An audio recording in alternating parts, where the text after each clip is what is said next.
second speaker is Zion Yande. Zion is a versatile creative practitioner who started her career as a stylist assistant at Africa Fashion Week London in 2015. She went on to earn a first-class degree in fashion promotion and imaging in 2018. She has worked with numerous reputable names such as Natal Media, Debenhams, and most recently, Andrea Yama, where she quickly transitioned from being a social media manager to a production manager, producing content for Saks Fifth Avenue and the brand's fashion show at Lagos Fashion Week 2022. Shortly after, Zion co-founded 514, a Lagos-based creative agency offering creative solutions of all kinds. I'll put your hands together if you're excited to listen to Zion Yande this morning. Good afternoon, everyone. How are you guys doing? Smiles, love it. Okay. I don't know what I'm going to say now that Tutu has gone on and she's giving you guys all these nuggets. Okay, so we're going to be talking about the fundamentals of growing your brand through social media. But first, I want to tell you a little bit about me and why I have a bit of a 2 cents about the topic.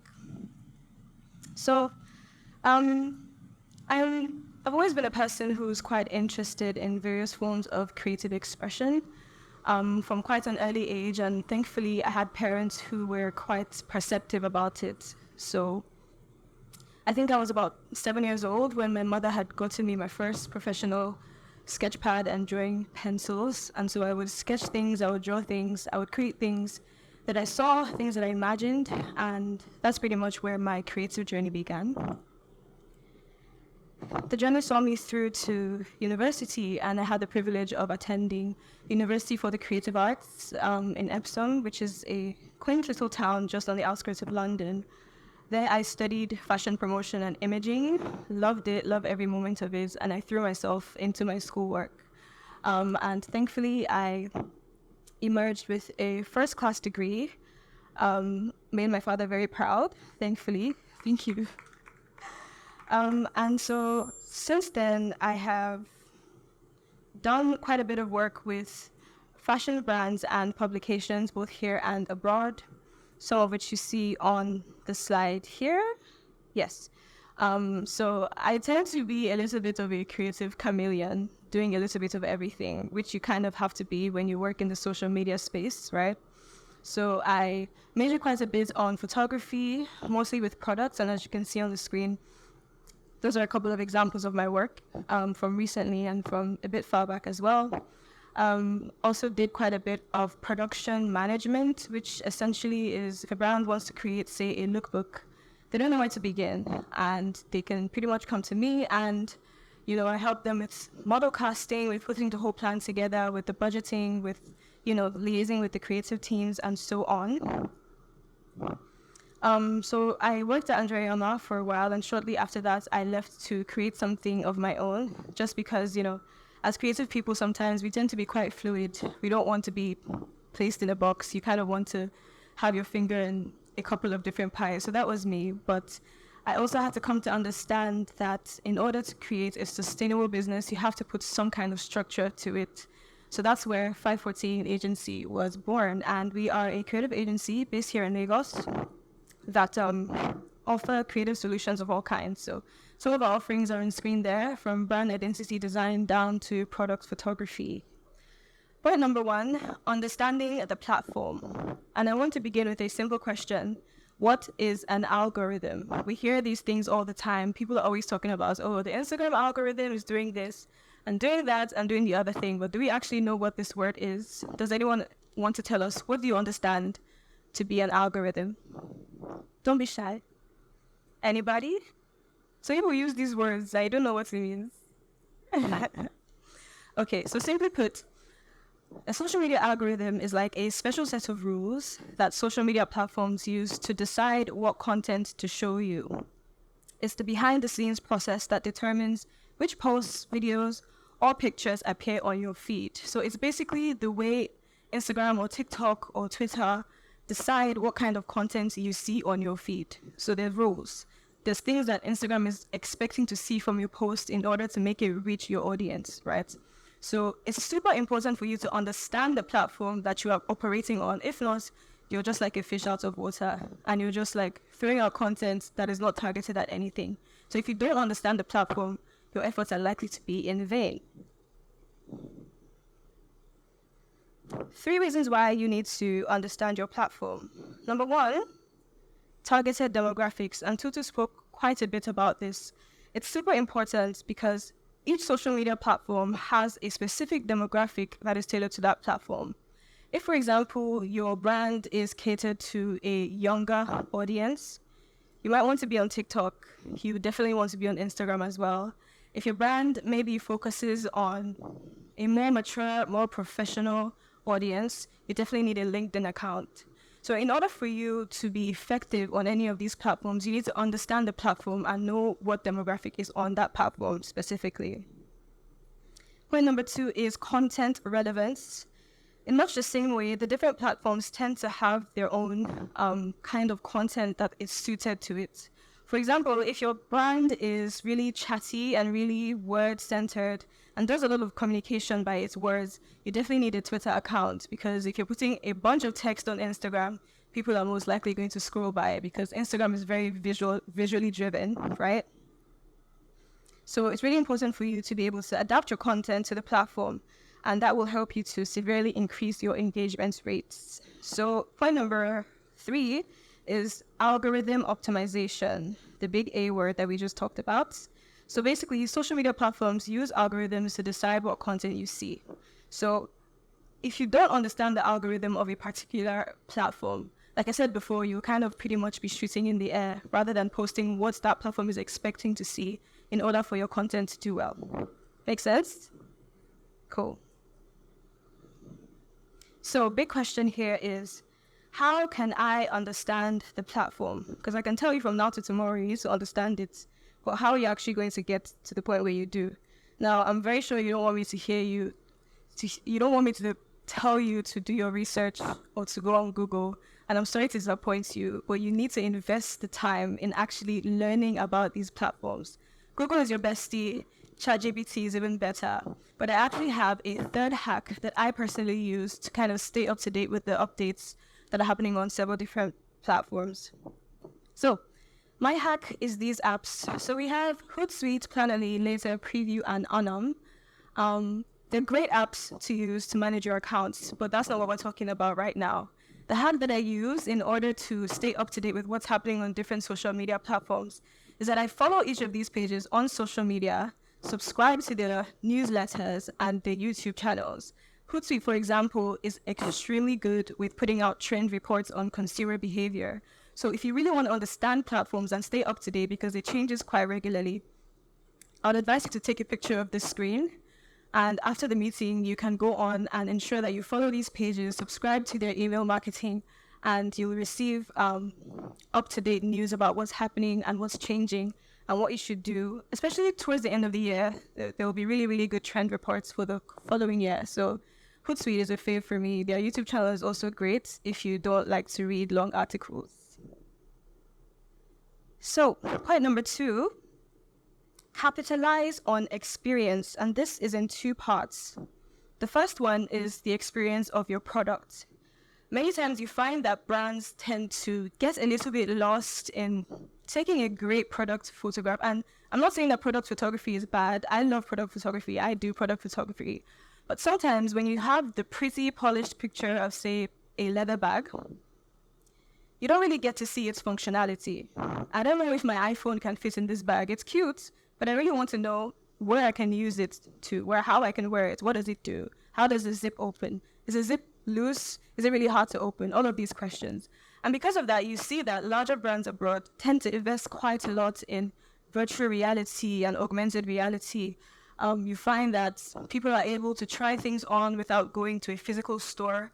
All of that is because they're trying to solve this problem of how can my customer experience my product before purchasing it, right? Now, you may not have the budget to do a whole virtual reality thing, and that's fine. But your content can speak to that. Your content can speak to the experience of your product. For example, you could be maybe making shoes, and your unique selling point could be your shoes are very comfortable. What kind of music are you choosing when you're putting out videos? Is it music that's going to communicate comfort? Is it music that's just trendy because everyone is doing it? Or do you show us that moment when a person's heel touches the sole of the shoe and it sinks in and it makes the sound because it's soft? You know, all of these things are your unique selling points. And if your content isn't communicating that, then we just see a pretty shoe and we don't know what it does. We don't know the effort that you've put behind designing it, right? Make sense? So always capitalize on experience when you're creating your content. Yeah. So next up, I want to show you a little bit of a case study on a brand that I worked with earlier this year. They're called Rebirth Essentials, and they make candles, but the unique thing about this brand is that their candles, when you burn it, the wax melts into an oil that you can use on your skin. Really interesting, really cool, quite unique. But we found that not a lot was happening because, you know, it's a candle and there's only so much of the way it smells that you can communicate on Instagram. We'll just see pretty packaging and nice pictures and, you know, the fire burning, but we don't know what it smells like. So we figured out that it was a bit of a challenge converting online and even growing the customer base because you couldn't communicate that much about how it smells. So what we did was we spent time to curate an Instagram reel. And if you want to see the reel, actually, you can scan the QR code there, where we capitalized on that experience of that moment when you pour the oil on the person's skin. So what we did is that we stitched together maybe 4 or 5 of those kinds of moments on video, put some nice trendy music on it, and we said, okay, this is this post that we're going to sponsor for this month. I think the budget was maybe something like 15 or 20,000 naira, not even up to what one of the candles cost. And the results that we got was absolutely monumental. So we had a 30% follower growth in 1 week for that brand. And within a week, just the screenshot you see there were over 45,000 views on this video reel because we repeatedly capitalized on this experience of what it was like to have the oil on the skin, right? Another thing that I would also advise is that if you can get to the point of your USP within the first 3 to 5 seconds of your video, that is better because we all have very short attention spans and it's getting shorter by the day. So you want to get to your point really, really fast. So even after the ad stopped going on, I think between then and now, we've gotten maybe about 10,000 views. And you'll also notice that the saved, just the last icon on the screenshot there, is 180. I really like that insight. It's a bit of an underdog, but it means that people are saving this post in order to make reference to it later. For me, I love to save posts for when I'm ready to shop. So when I'm ready to shop, I just go to that saved and then look at all the brands that I've been looking at. So it may not convert immediately, but it's definitely a good one to look out for as well. Part 2 of capitalize on experience is capitalizing on the experience that your ideal customer finds aspirational or relatable. Sometimes you find brands that all they post is wonderful pictures of their bags. Well, the point of this is you kind of want to invest some time and effort into creating a community and then speaking to the lifestyle that your ideal customer wants to have or already has. And what you do by doing that is that you're speaking to what they find relatable. They start to trust you. They start to see themselves in your brand. You tap into their aspirations, and you create an emotional connection. So this connection fosters positive feelings of loyalty. They want to see what you're posting. They want to feel good about themselves when they come to your page. I put a screenshot there from Andrea Yama's page because I think they're a brand that does absolutely fantastic with this. This is also an opportunity for you to leverage on user-generated content. So posting pictures of people wearing your brand, the strong ones, of course, because you also want to be intentional about curating the experience of your feed. Yeah, so they feel understood, they feel represented. Next question. How can I identify what my ideal customer finds relatable or aspirational? Answer. Building a customer profile. You find a lot of businesses that just start their business and they don't really know the kind of person that they're trying to reach with their product. What building a customer profile does for you is that it helps you to visualize this person that you're actually trying to sell to and then be able to decide what is this person going to find attractive. Essentially, a customer profile is simply a document that contains key information about your ideal customer. So we're going to do a little exercise. I'm going to have you guys talk to me so that I'm not just talking at you the whole time. I'm sure everyone here knows Femi handbags. Who knows Femi handbags here? If you don't know Femi handbags, what are you doing here? So this is the Femi Handbags Initiative, the Lagos Leather Fair. So I want us now to spend some time to actually curate a customer profile for Femi handbags. So it will contain information like the age range, occupation, income level, lifestyle, interests, hobbies, values, or behavioral traits. So does anybody want to try? What do you think the Femi handbags woman is like? How old do you think she is? Anyone? We have a hand over there. Can we get a mic? Thank you. Hi. How? Oh, wait, please, can you say your name, your brand, and then your answer? I'm Nifemi. Hi, Nifemi. My brand is Atelier Viridia. I would think she's between the age of 25 and 60. That's a really big range. Okay, thank you. Put your hands together for Nifemi. It's not easy to actually talk in front of people, so clap for her. Thank you. Okay, hello. You're very beautiful.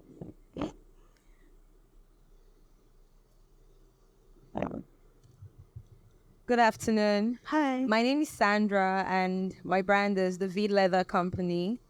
For the age range, I would think between 30 and 55. Okay, thank you. Does anyone have any idea what their occupation is? What would the Femi handbags woman be doing? Anybody? Or interests and hobbies, income level? Do you think she's still in school or is she working? They have to be working class, okay. Yeah.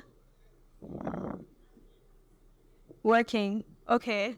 Working what kind of job though? Like, are we talking, how many digits in their salary?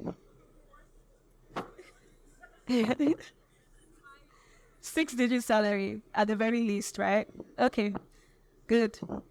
So, here are my answers. I would say 35 to 60. I mean, the price points for Femi handbags definitely tells you that you're not going to have a uni student shopping at Femi handbags. The person is definitely working, probably really successful in business or on the board of a couple different companies, right? Successful professional, really high income enough to have disposable, to spend $500 on a bag, if you so please, comfortably. I know this is Lagos and, things can be a bit different in terms of what you're earning and what you're spending, but ideally, I think the person has high income. Lifestyle, afterwear, luxury, high-end, interests and hobbies. The person is probably a fashion enthusiast. Femi handbag designs are really, really bold. And the person also probably values individuality because if you're wearing Femi handbags, you're probably very individual and you like to stand out, right? They will also probably invest quite a bit in quality. Now, when you spend some time to build your customer profile like this, it makes you think about a whole person, right? So you start to ask yourself the question, what kind of content can I create to appeal to this woman? So here's a little mood board I put together. I feel like this is a lifestyle I would imagine for the Femi handbags woman. She probably likes to travel. She probably works a lot, so she gets stressed and she would like to unwind sometimes, right? She likes nice bags. She probably does some reading. She's intelligent enough to be working a really good job. Next point, evolve and adapt. Do not be like Kodak. Kodak is a very famous film photography company, but I would say that in the marketing space, they're probably more famous for being a failure in adapting and evolving. Long story short, somebody in Kodak, sometime in the early 90s, discovered that they could create a camera that didn't require film to take pictures. He took this idea to his boss, and his boss goes, all we do is film. No one is going to use this camera. Everyone is using film. Shut down the idea. In the following years, we began to see that other brands such as Sony and Canon started to develop these non-film cameras. Before you know it, film cameras were going extinct. And by the time Kodak caught on, they were already on their road to bankruptcy. The big lesson we learned from there is that you always, always, always have to be open to new things and innovations, especially in the social media space. there was a point in time on Instagram that stories were new, right? When I first joined Instagram, we didn't have Instagram stories. There was a point in time on Instagram when Reels were also new, right? So imagine if you were a brand that simply refused to experiment with these things. Imagine how far behind you would be when all of your counterparts are, feeding the algorithm what it wants and making Reels every day. You'd probably fall by the wayside, right? So 3 reasons why you must evolve and adapt. Number 1, the social media algorithms are constantly evolving. What it was last month is probably not what it's going to be in the next 2 months. So you absolutely have to change your strategy to always match what it's going to be. Number 2, changing customer behavior. Social media is really great because it's like a big fat data pot, and you get to study customer behavior based on what's going on social media and what they're posting and what they're interested in. So it's like a really, really good source of research for that.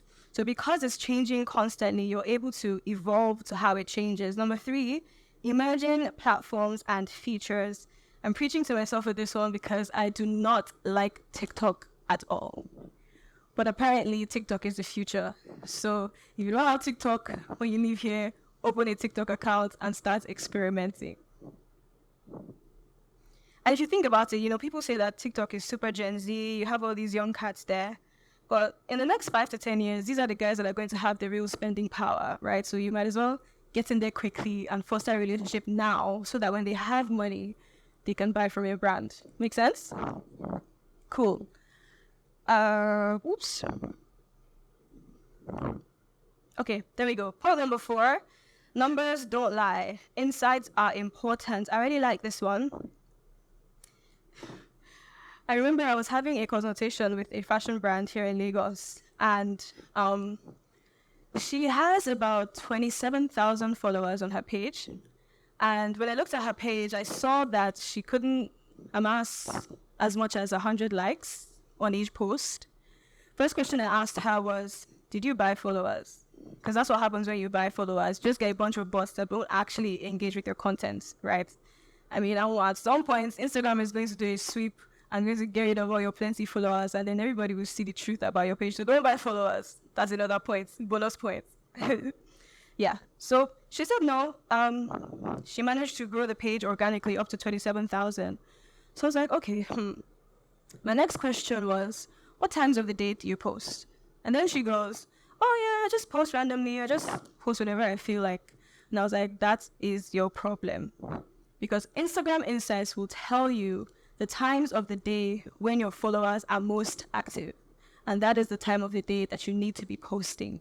So if you're not spending time looking at the numbers, you will not know these things. And then you will not know how to optimize your content strategy. So Insights will show you everything from best times to post, growth and engagement metrics, more specifically, because there's only so much actually that your likes and the views can tell you. You can't tell who's saving, you can't tell who's sharing with your friends. And all of these things actually matter to your overall strategy, right? And then your ad campaign performance as well. So 2 reasons why you have to regularly look at your insights. And actually, I would say, for the brands that we manage at 514, we tend to do a statistics and performance report for them once every month.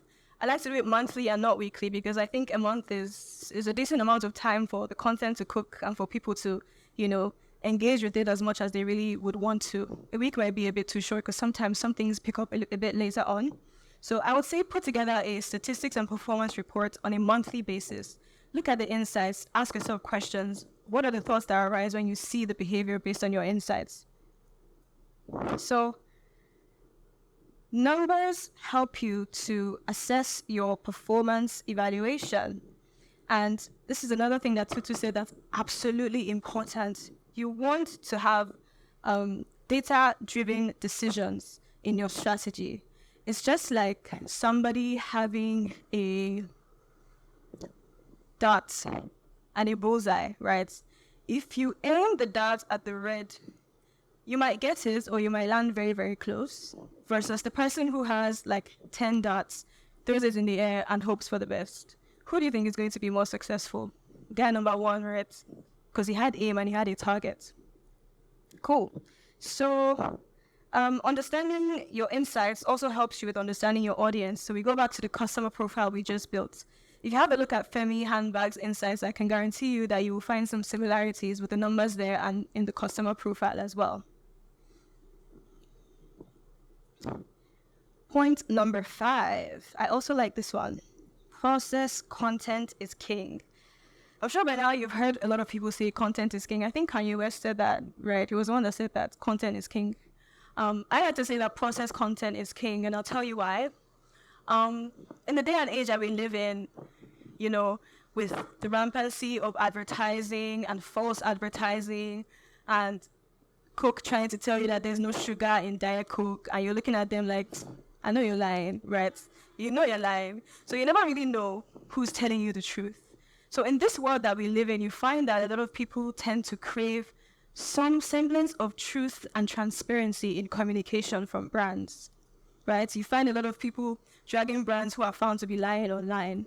What process content will do for you is that it provides that thing, that truth that people are looking for. It fills that gap for transparency and authenticity. You get to show the people behind your brand. You get to show the craftsmanship, especially if you're a leather artisan, right? Quite a lot goes into the process of making one nice leather bag. Let us into that process. It shows the human side of the brand as well and builds trust and credibility. So, like I said, it helps you tell your brand story and it fosters an emotional connection. We're back to the emotional connection. Extremely, extremely important. It also helps you, if you're a premium or luxury brand, to justify your higher price points. If you show us the process that you go through, from the designing, to the testing, to the samples, to shooting the imagery, we're able to see how much you've actually invested in creating this piece and why I should pay so much for it. I'm able to see the value. So you show the craftsmanship, the quality, and the attention to detail as well. So invest in process content. Point number 6, customer service. Okay, so you might be like, we're talking about social media, why are we talking about customer service? Well, the truth is that if you're a Nigerian brand trying to reach out to Nigerians with your products, you might find it a little bit difficult to sell on your website. Something about Nigerians, just, I think we have some trust issues, maybe because of 419 culture or whatever, but people don't actually like to shop on websites. They'd rather just speak to a real person on the other side of Instagram or WhatsApp. You're nodding, you've had that experience as well, right? It's just the way it is right now. So customer service is something you absolutely have to consider when you are dealing with your social media.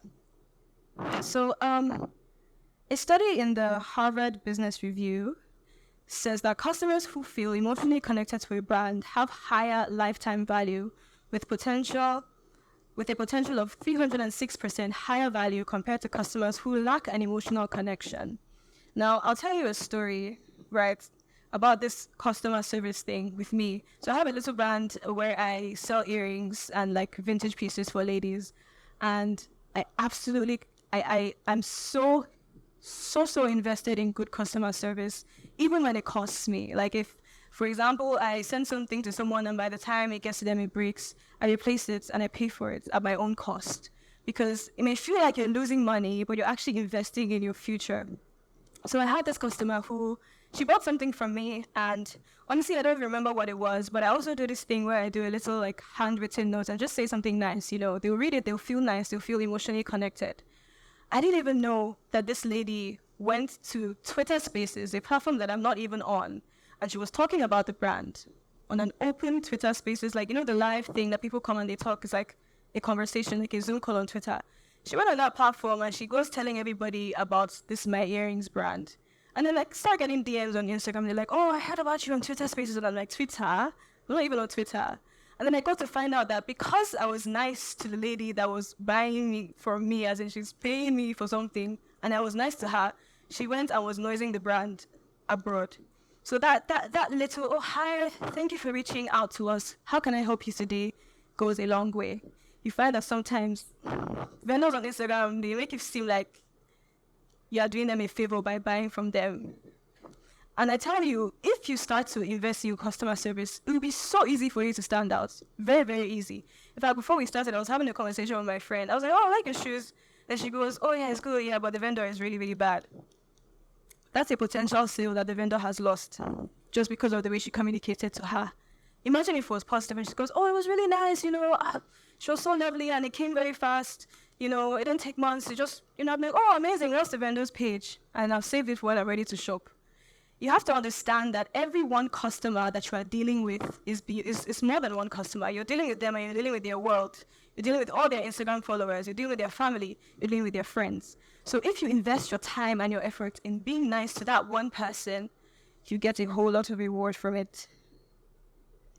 So, in summary, point number 1, understand the platform. Point number 2, capitalize on experience. Point number 3, learn to evolve and adapt. Point number 4, numbers don't lie. Point number 5, process content is king. Point number 6, invest in good customer service. And on a closing note, I also want to encourage you because sustainable and organic growth in anything, really, it takes time and it takes consistency. So don't give up. Ensure that you constantly implement these things I've shared with you, and I can guarantee you that you will see some good results on your social media. Thank you so much for listening. Any questions? Thank you. I have a question.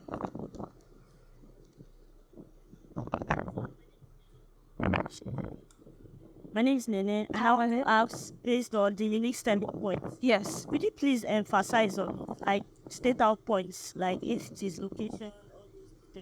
Okay. Do you have a brand? Yes. What do you sell? I can hear you. Oh, sorry. I sell handmade bag. Handmade bags. Yes. Your unique selling points could be that, do you make them yourself? That could be part of your unique selling point, right? So your unique selling point is essentially what makes your brand special and what makes your brand different from the next brand. Your unique selling point could be the fact that you use a certain kind of fabric that's from a certain kind of vendor. So when you're telling your story, you emphasize those things that make you different and special. Make sense? Thank you so much for your question. Anyone else? One more question.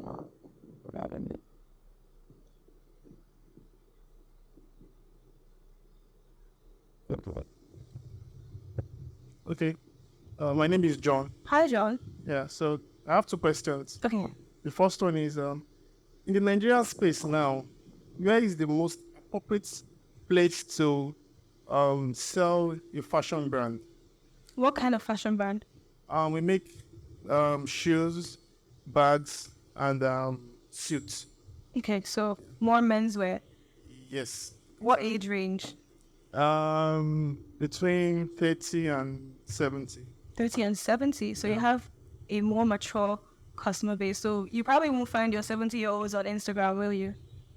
So you have to ask yourself the question, where can I find this customer? Because I think you would find maybe your 30s to maybe 50s online on social media, but probably not the older ones. So your task is then to figure out, how can I reach this older demographic that's probably not so prolific on the online space? You may need to invest in maybe pop-ups and physical events and having physical locations where they're likely to go to. So if, for example, I was selling baby products, I would go to a nursery school and get involved with things that are going to nursery schools. So you have to ask yourself, okay, 70-year-olds, what do they do? Nursing homes, what do they do? Where do they like to go? So you try to connect to your audience through their interests. So that's the reason why we built the customer profile before, to figure out what do they like and where would they go. That's how you figure out how to connect with them. Thank you. Last question. What are the best time to post on these social media platforms? Your homework is to go through your insights. So what platform are you speaking about? Instagram, WhatsApp, LinkedIn. I'm not sure about LinkedIn. You'd have to check the insights to actually see. But Instagram, generally around this hemisphere, I find that it's actually 6 p.m. evening time. I guess that's because when people are done with work, they're more likely to just scroll on Instagram. But if you check your Instagram insights, you'll have more specific information to the days as well that are better. Thank you. Pleasure. Another question.